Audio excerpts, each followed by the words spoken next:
إلا كان كيسحاب ليك أنك تلقي موسيقى وتخيلي سيناريوهات سواء على الحب، المال، الزواج، تسافري وبزاف د الحوايج اللي انت محتاجاهم شيء عادي، فراك غالطة، حيت كضر نفسك هي الأولى وكتدمري حياتك. كملي الفيديو حتى الآخر وغادي تفهمي علاش. خلينا في الأول نكونو متفقين أنك تجلسي فواحد البلاصة اللي هادئة وتلقي موسيقى وتبداي تخيلي سيناريوهات سواء على الحب وأنك نتي البطلة اللي في القصة ديالك وكلشي كيبغيك كلشي كيحتارمك كلشي كيخاف عليك كلشي دايرلك كيما، ولا تخيلي أنك لاباس عليك في اليخوت وكتسافري وكتدوري العالم وعندك الخدم وعندك كلشي، أولا حتى الحزن تخيلي أنه الناس تعداو عليك خانوك أذاوك نتا الضحية نتي اللي مسكينة كلشي دار ليك حاجة خايبة. شيء زوين حيت كيبقى غير في الخيال ديالنا، حيت كيكون ساهل أننا نفكرو فيه أولا أننا نتخيلوه، ولكن هادشي ما كيعنيش أن كل حاجة زوينة وممتعة كنحسو بها راه تكون صحية لينا. وخصوصا هاد السيناريوهات كنقولوا انها سهله، كنقولوا ان عادي ما غتاثرش غير تخيل وصافي غير هروب من الواقع، ولكن راه كتاثر وكتسلب منك بزاف د الحوايج، واولهم السعاده، بحيث كتخليك ترتي سعادتك بحاجه ما كايناش اصلا. كل مره كتدخلي داك العالم كتعيشي اهتمام حب تقدير ومن بعد كتخرجي منه كتلقاي الواقع كيجيك عادي ممل، وبالتالي كتولي حياتك الحقيقيه باهته. الشي اللي كيخليك كل مره جاتك الحياه ممله كتهربي للتخيلات وكتبقاي غاديه وكتزيدي في الكميه ديال التخيل وكتولي كتقارن الواقع بالخيال، ما كيبقى حتى شي واحد يوصل للمستوى ديال السيناريو اللي في مخك. وهنا كتبدا الخيبه ديال الامل، بحيث كل ما عجبكش الواقع ديالك صافي غادي تسرحي في الخيال ديالك وكتولي تعياي دائما عيانه بغيت غير الناس بغيت نتكا ما بغيت ندير والو، حيت رهقتي دماغك بالتخيل ورهقتيه بالسيناريوهات اللي الدوبامين ديالها طالع وكتطلع لك المستوى ديال الحماس ولا المستوى ديال الفرحه، داكشي علاش كتولي دائما عيانه عيانه عيانه.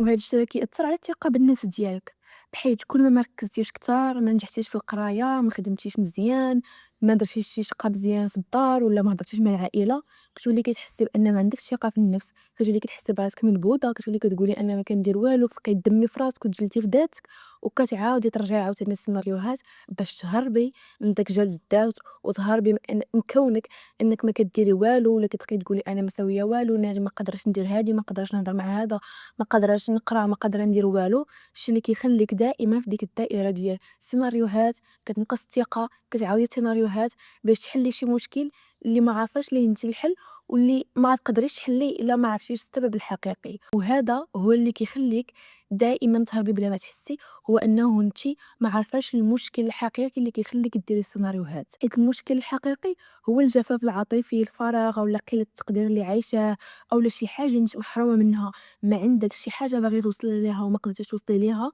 فكتلتجئي للخيال اللي ساهل وتقدري ديري فيه أي حاجة، ولكن ديري بالك راه إلا ما عالجتيش السبب من الأساس راه عمرك غتحيدي هاد السيناريوهات حيت دائما غتلجئي ليهم.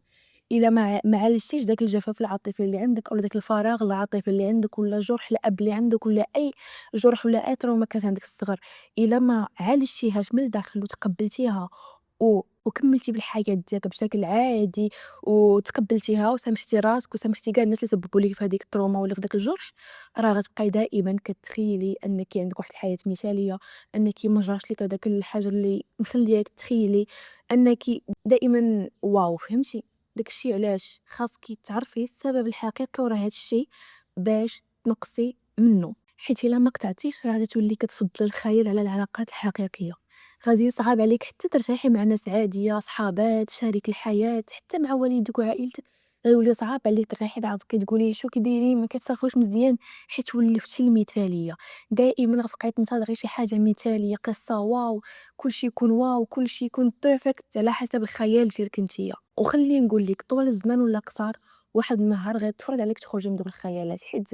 الا طولتي وديك الخيالات ما غتخدمي ما غتقراي ما غديري والو في حياتك، واحد النهار غتلقاي راسك ما كاينش مأمن ما كاينش